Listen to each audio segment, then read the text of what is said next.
within 3 months time. Day 1 ఇది manual evaluation జరగాలి, digital evaluation కాదు. ఇమ్మీడియట్గా మీరు కరెక్ట్ చేయండి, 3 monthsలోనే ఇది చేయమని చెప్పి చాలా స్పష్టంగా చెప్పారు. అదే మరిగా దిశ ఒక పక్క కోర్టు సూపర్విజన్ జరుగుతూ ఉంది, కోర్టును మభ్య పెడుతున్నారు, తప్పుడు అఫిడవిట్లు ఇస్తున్నారు. వీళ్ళు చేసే పని మాత్రం యథేచ్ఛగా బరిదెగించి ఇష్టానుసారంగా చేసే పరిస్థితికి వచ్చారు. అక్కడ 3 months లోపల మాన్యువల్ చేయమని ఇస్తే 3/12/2021 work order issue to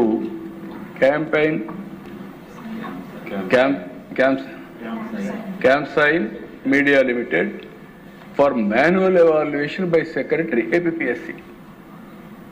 court direction ఇస్తుంది, సెక్రటరీ ఒక ప్రైవేట్ కంపెనీకి, ఒక ప్రైవేట్ ఏజెన్సీకి మాన్యువల్ ఎవాల్యుయేషన్కి ఆర్డర్ ఇస్తాడు.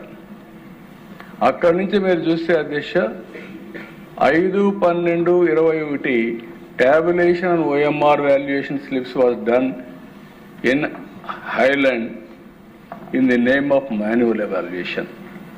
Chronological ga meer chuste every time they have violated completely.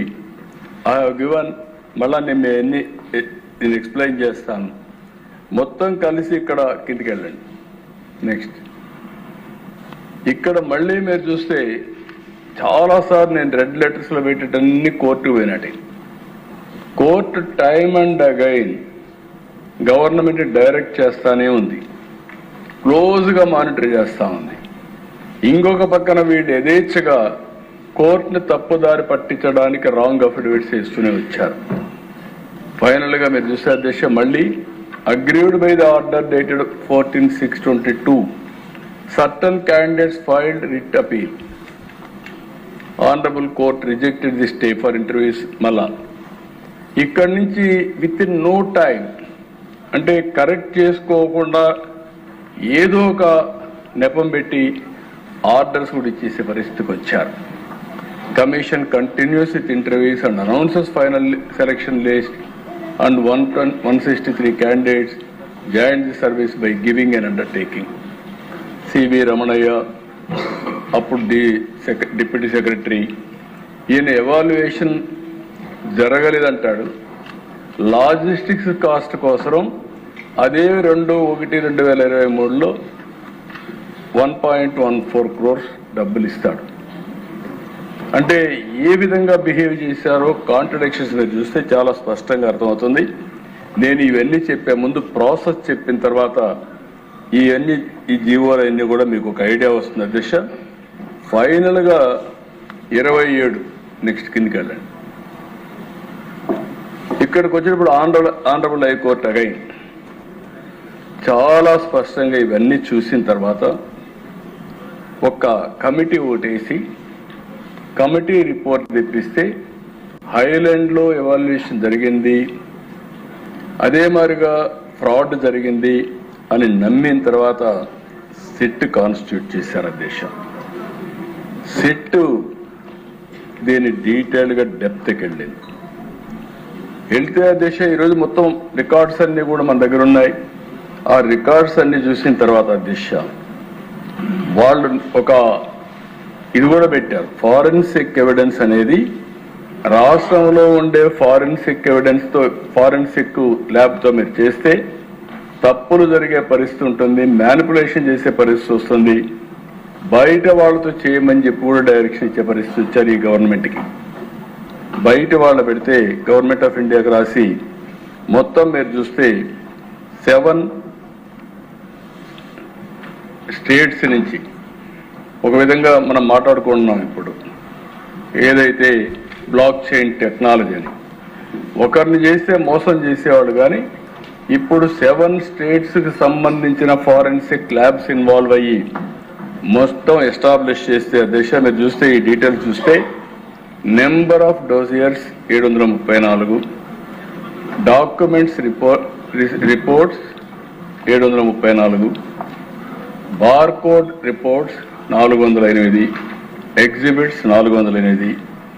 ఇక్కడ ఫైండింగ్స్ వెరీ ఇంట్రెస్టింగ్. నెక్స్ట్ ఇక్కడ కూడా బ్యాక్, ఇక్కడ ఒకరు చేసింది కదా దిశ, హైదరాబాద్, న్యూఢిల్లీ, సిమ్లా, పూణే, భోపాల్, కలకత్తా, గౌహతి 7 ప్లేసెస్లో ఉండే ఫారెన్సిక్ ల్యాబ్స్ ఎక్కడికక్కడ అందరూ కలిసి కోఆర్డినేషన్తో చేస్తే this are all the findings. కిందికి వెళ్ళండి. ఇక్కడ 3 పార్ట్స్ అధ్యక్ష. సర్వీస్ కమిషన్ రూల్స్ ని పూర్తిగా వైలేట్ చేశారు. పబ్లిక్ సర్వీస్ కమిషన్ లో రూల్స్ ప్రకారం వాల్యుయేషన్ అంతా కూడా ప్రిమిసెస్ లోనే ఒక హాల్లో కూర్చొని కట్టుదిట్టంగా చేయాలి. That is the rule. అది ఏ విధంగా చేయాలో కూడా ఒక మాన్యువల్ ఉంది, రూల్స్ ఉన్నాయి. చట్టబద్ధంగా చైర్మన్ కానీ ఈ స్టాఫ్ కానీ ఈ ప్రాసెస్ అంతా డిస్క్రైబ్ చేశారు. ఫస్ట్ డిజిటల్ ఆన్లైన్ ఎవాల్యుయేషన్ దిశ హైదరాబాద్ పంపించారు, ప్రైవేట్ ఏజెన్సీకి ఇచ్చారు. అంటే ఎంత బరిదిగింపో దీన్ని గుర్తి ఆలోచించుకోవాలి. సెకండ్ మళ్ళీ మాన్యువల్ ఎవాల్యుయేషన్ హైలాండ్కి పంపించారు. హైలాండ్కి పంపించడానికే అవకాశం లేదు. అది కూడా కాన్ఫిస్కేటెడ్ ప్రాపర్టీ, అగ్రిగోల్డ్, ఆ ప్రాపర్టీకి పంపించారు. అక్కడ మాన్యువల్ ఎవాల్యుయేషన్ చేస్తారు. మాన్యువల్ ఎవాల్యుయేషన్ చేశారని కోర్టు అడిగితే కాదు మేము డిజిటల్ చేసామని చెప్తారు. మళ్ళీ మాన్యువల్ ఎవాల్యుయేషన్ చేయడానికి డబ్బులు పే చేస్తారు, అఫీషియల్గా పే చేస్తారు. కోర్టుని తప్పుదారి పట్టించే పరిస్థితికి వస్తారు. అదే మరి పార్ట్ 3 అధ్యక్ష, మాన్యువల్ ఎవాల్యుయేషన్ సర్వీస్ కమిషన్ ఆఫీసులో కొత్త చైర్మన్ వచ్చిన తర్వాత అక్కడ కూడా మొత్తం వైలేషన్ చేసి ఇష్టానుసారంగా చేసే పరిస్థితికి వచ్చారు. నెక్స్ట్ ఇక్కడ దశ మీరు ఒకసారి చూస్తే part 1 digital online evaluation at Hyderabad 97 evaluators ని ఇష్యూ చేశారు. 25 మంది కంప్లీట్లీ అనాథరైజ్డ్, చేసిందే ఇల్లీగల్, ఇల్లీగల్లో కూడా ఇల్లీగల్ మళ్ళీ. That is what they have done. రెండోది హైలాండ్లో చేశారు. సెకండ్ ఇది మాన్యువల్ చేశామని చెప్పారు కానీ డిజిటల్ చేశారు. 66 మంది ఎవాల్యుయేటర్స్ ఆర్ యూస్డ్, వీళ్ళందరూ కూడా అనాథరైజ్డ్. కడాన దిశ వాళ్ళ పేర్లు చూస్తే electricians, plumbers, data entry operators, drivers, construction workers కూడా ఉన్నారు. అంటే గ్రూప్ 1 సర్వీసెస్ని ఎవాల్యుయేట్ చేసే వాళ్ళు కన్స్ట్రక్షన్ వర్కర్స్తో, డ్రైవర్స్తో, ప్లంబర్స్తో చేయించారంటే ఎంత అహంభావం, ఎంత అరాచకం, అంటే ఎంత వీళ్ళు ఏమనుకున్నారో దాన్ని చూస్తే ఒకసారి మనందరూ కూడా అర్థం కాదు. ఇలాంటి దారుణాలు చేసే పరిస్థితికి వచ్చారు. మళ్ళీ అధ్యక్ష మాన్యువల్ ఎవాల్యుయేషన్ చేస్తామని సర్వీస్ కమిషన్ ఆఫీసులో 162 మందిని ఎవాల్యుయేటర్స్ని పెడితే 50 మంది డిగ్రీ లెక్చరర్స్ని పెట్టారు. జనరల్గా professors, head of departments, university నుంచి పెడతారు. అలాంటిది మొత్తం లెక్చర్స్ని పెట్టే పరిస్థితికి వచ్చారు. అక్కడ కూడా టోటల్గా రూల్స్ అన్ని వైలేట్ చేశారు. నెక్స్ట్ ఇక్కడ చూస్తే అధ్యక్ష answer scripts scanned into PDFs sent to evaluators by Google Mail, downloaded to evaluators down own laptops, వాళ్ళ ఓన్ ల్యాప్టాప్ పంపించేశారు. Evaluated marks recorded in excel sheets. ఇవన్నీ మీరు చూస్తే ఎంత భయంకరంగా చేశారంటే ఇక్కడ ఆ రోజు సెక్రటరీ పిఎస్ఆర్ ఆంజనేయులు అధ్యక్ష. ఎవరంటే ఇతని secretary CM intelligence officer, transport commissioner. CM intelligence officer అంటే ఏంటి? సీఎం యొక్క ఐస్ అండ్ ఇయర్స్. ఎవ్రీడే ఏం జరిగినా రాష్ట్రంలో బ్రీఫ్ చేసే బాధ్యత ఐజీ ఇంటెలిజెన్స్ది. అలాంటి ఐజీ ఇంటెలిజెన్స్కి సెక్రటరీ పోస్ట్ ఇచ్చారు. అక్కడుండే చైర్మన్ని కట్టడి చేశారు, అతన్ని బయట రానియకుండా చేశారు. ఆయన ఆఫీసులో ఒక విధంగా చెప్పాలంటే బంధించే పరిస్థితికి వచ్చారు. ఆ రోజుల్లో నిస్సహాయుడిని చేసేశారు. చేసి ఇతను ఏం చేశారంటే హైదరాబాద్లో MD stone media true grader college mate and friend of the secretary, ఈయన ఫ్రెండు సెక్రటరీ ఆయన శ్రీనివాసరావు ఎండి స్టోన్ మీడియా ఆయనకు పంపించారు. ఆయన ఇంటర్న్ ఏం చేశాడు మహంకాళి రఘురాం, ఆయన ఒక ఫ్రీలాన్సర్ కజిన్ ఆఫ్ శ్రీనివాస్. ఆయన ఒక ప్రైవేట్ ఈమెయిల్ అకౌంట్స్ పెట్టి ఈ ప్రాసెస్ అంతా చేస్తాడు. కడాన ఆయన ఒక principal Sandhyarani Matrusri school Hyderabad who created the WhatsApp evaluators group and sourced evaluators. బజార్లో మార్కెట్లో వెజిటబుల్స్ కంటే హీనంగా వాట్సాప్ గ్రూపులు పెట్టి ఎవాల్యుయేటర్స్ తయారు చేసి ఇష్టానుసారంగా చేసే పరిస్థితికి వచ్చారు. Evaluators engage 158 approved on paper, 72 మాత్రం దాంట్లో పేపర్లో పెట్టడం కూడా 150 అయింది. అందులో 72 మంది ఎవాల్యుయేట్ చేశారు. అందులో 25 మంది అనాథరైన మళ్ళీ పేపర్ మీద కూడా పెట్టకుండా చేసేయడం. ఇలాంటి ఒక్కటిగా దిశ ఎతికితే చూస్తే ఆ రిపోర్ట్లన్నీ భయంకరమైన పరిస్థితులు. మీరు ఇది చూసిన తర్వాత ఒకటి ఒక ముఖ్యమంత్రి దగ్గరుండే intelligence officer, is the secretary, is IPS, మళ్ళా transport commissioner, ears and eyes of ముఖ్యమంత్రి ఆయన ఈయన ఎంగేజ్ చేస్తాడు.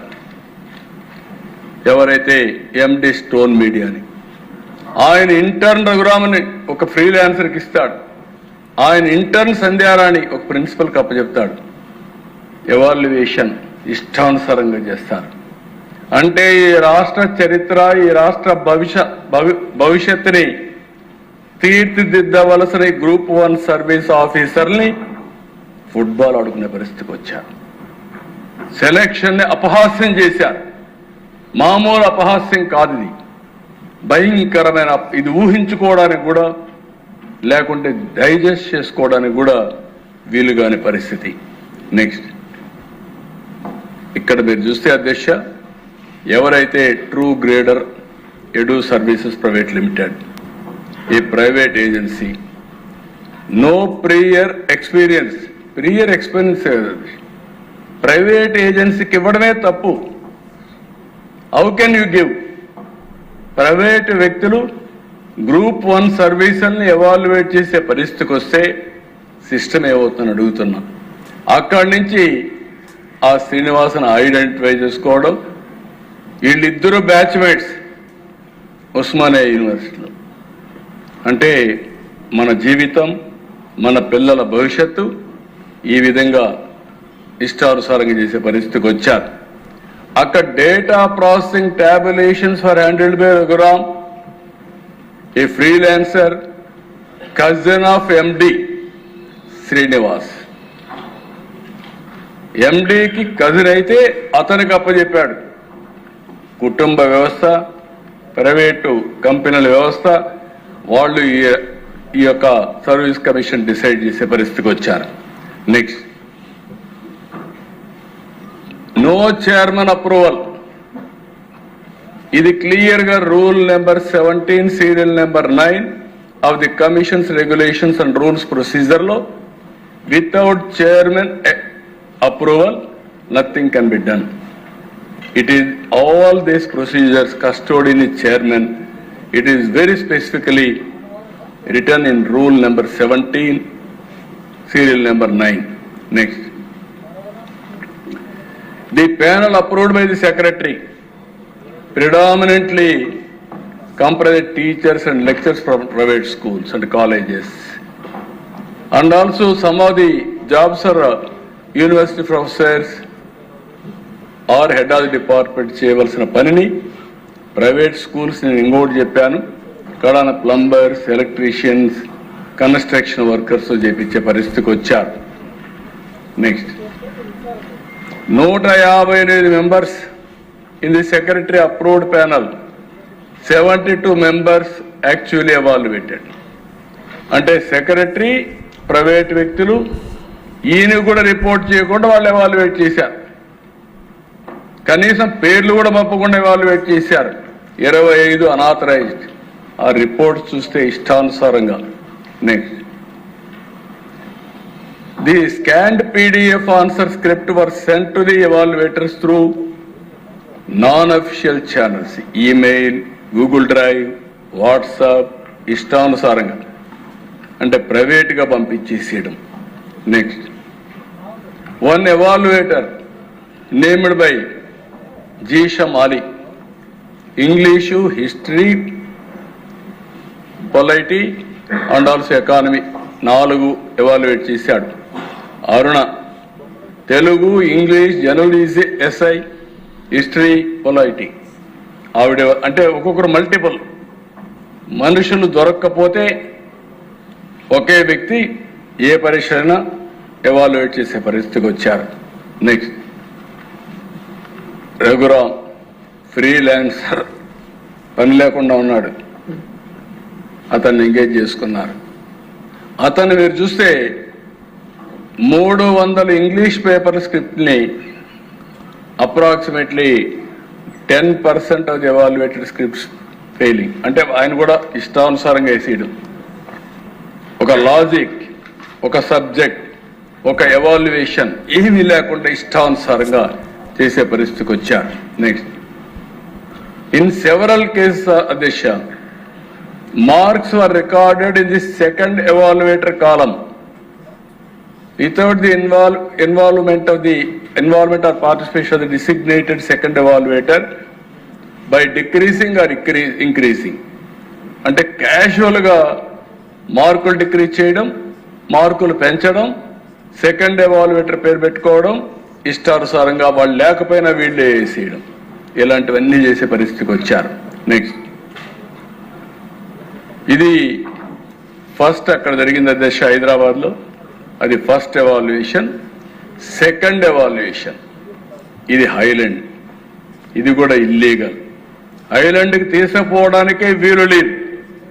ఫస్ట్ హైదరాబాద్ తీసుకెళ్లారు, సెకండ్ ఐలాండ్కి తీసుకెళ్లారు. నెక్స్ట్, ఇక్కడ మీరు చూస్తే అధ్యక్ష మధుసూదన్ రావు ఎండి క్యాంప్సైన్ మీడియా ప్రైవేట్ లిమిటెడ్, అసెంబ్లీ కూడా బ్రాడ్కాస్ట్ చేశాడని 1924 ఆయన ఏజెన్సీకి ఇచ్చారు. ఈయన మొత్తం ఇది హ్యాండిల్ చేశాడు. నెక్స్ట్, రూల్ ప్రకారం 17 serial number 9 the commission's regulation and rules procedure places the appointment of examiners with the APPSC chairman's approval only. ఇది కూడా సెక్రటరీ పంపించేశాడు. నెక్స్ట్,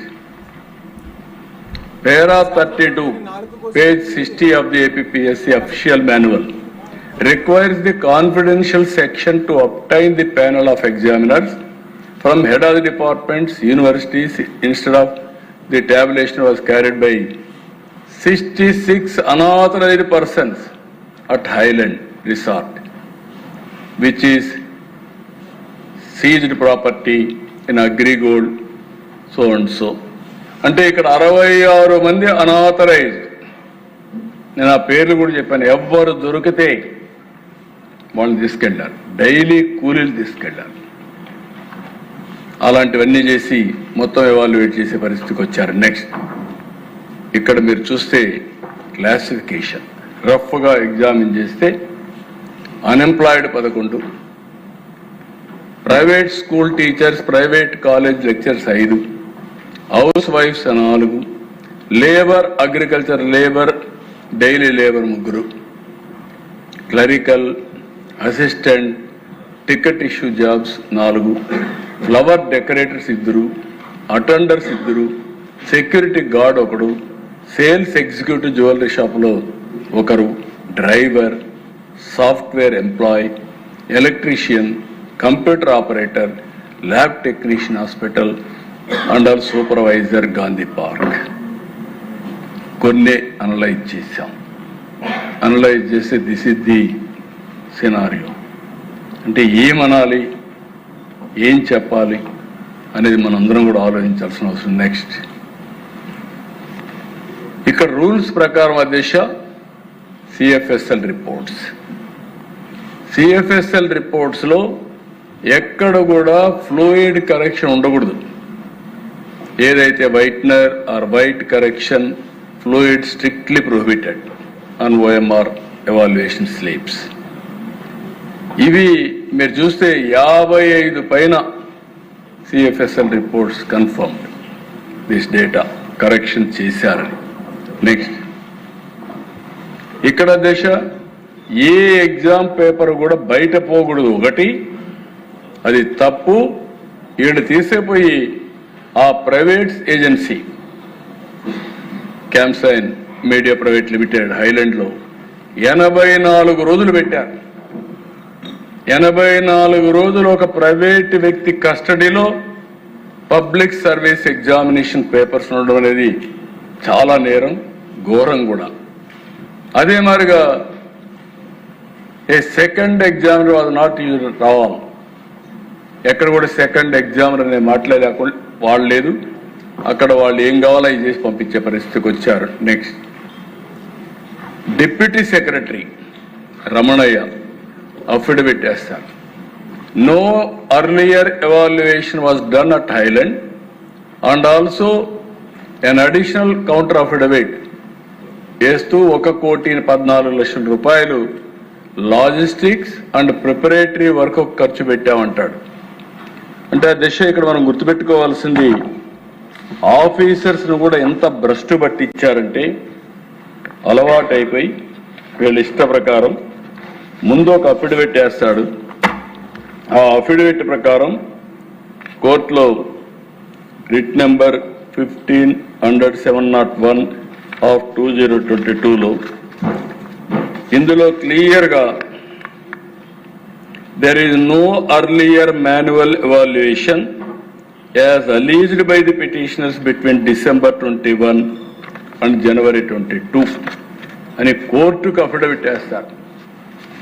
అదే వ్యక్తులు ఇంకొక పక్కన అదే వ్యక్తులు కూడా కాదు, అదే వ్యక్తి ద్వారా ఇంకొక అఫిడవిట్ వేపిస్తారు.